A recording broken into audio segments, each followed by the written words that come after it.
Hi, Enchantress Oracle with you. The PTBs want me to talk to you about the grid, okay? You have the tic-tac-toe, and of course that's noughts and crosses. And what is that? That's nothing but a challenge. So if you're going to use this kind of grid for numerology, every reading you do is going to be a challenge in some way, shape or form. Unless the person is really, really open to it, then it's going to be a challenge, because that's, how do I win? Quick, quick, quick. That's the energy that goes out. Some of you may not actually feel that energy, but I do, and I find that really hard to deal with, because I've always got the other person who's saying, no, you're wrong and I'm right. And that becomes really frustrating and annoying, especially when someone said to you, I want a reading.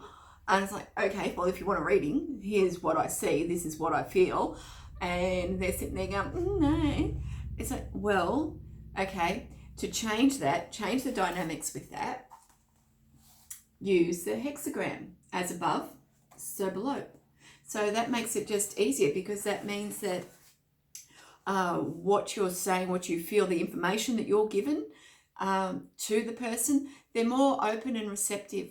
And that's what you want, and rather than a challenge, especially with a reading. And what I do with, if I get someone whose number's got a 0 in it, like 2020, I will put that 0 in, okay? Simply for the fact that they've completed a cycle. A lot of us come here to learn, spiritually, the soul comes here to learn different stuff throughout your life. Stuff, that's a technical term. The zeros are there just to say they've completed it. It's like their whole circle. It depends where they are on their grid, and they've completed, this lifetime. They completed that lifetime. They've done their lessons that they want to do, and they're here by choice to do more. There's something else that they want to do. They just have to be careful that they don't get stuck in cycles. That's how I would read the 0 in the numerology. That's what I do.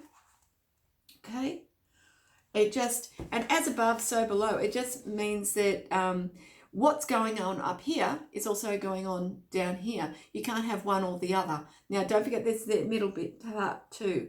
And so if you've got someone who's got a health problem, say in the head, so a mental issue, whatever's going on there, then they're also going to have what's going on below, what's below the surface that's causing them to have headaches, have eyesight problems, have like the jaw, the nose, the ears, the brain, or the mind, and what's going on with the thoughts.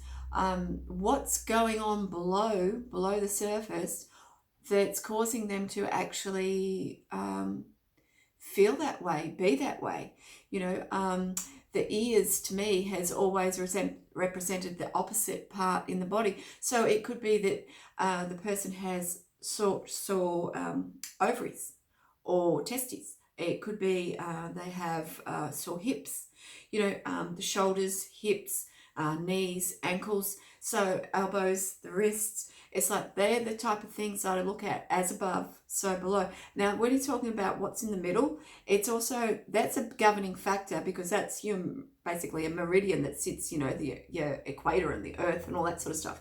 Well, that looks like a flat earth, doesn't it? No, I see it as round, like the moon, and ball shape, circular, round. But so what's going on that's the meeting point. That's where 2 points meet. So what's going on there? Are they in harmony, or are they disagreeing? Is one trying to be above the other? It's like, you got your yin and yang circle and symbol, and that's about keeping the harmony and the balance. And it's like, if you have too much of one thing, then, it lacks in the other. So that's what, as above, so below. Also, you want to, when you're doing the readings, if you keep your numbers simply here in, alignment, that's where I put the numbers. So you got 1, 2, 3, 4, 5, 6, 7, 8, 9. Now, you don't have to have every number in the grid. Now, there's some people who do, amazing people who do. There's the case of just because you haven't got that number in the grid, it doesn't mean to say that it's not playing an influence on you in some way, shape, form, or another.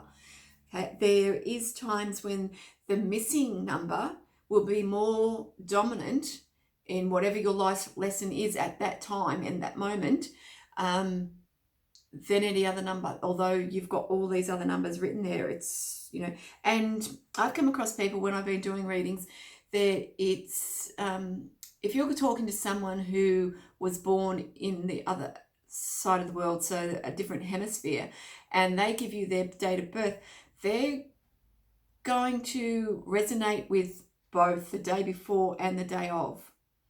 I believe the 24 hours prior rather than the 24 hours after, but they might. But what I've seen so far is the hours, 24 hours prior. A friend of mine who was born on the 6th of November, but she was born in England, and but you dress like a 5, you look like a 5, you talk like a 5, you know, you even walk like a 5. 5s have got this thing that they do, you know, and yeah, sure enough, then later on she tells me, oh yeah, I was born in England. It's like, oh God, you know, it's just simple things like that. So do ask questions if you're going to set out to start doing readings. Where were you born? You know, are you in the same hemisphere? Because that's going to change a lot. What else might you need to know at the moment?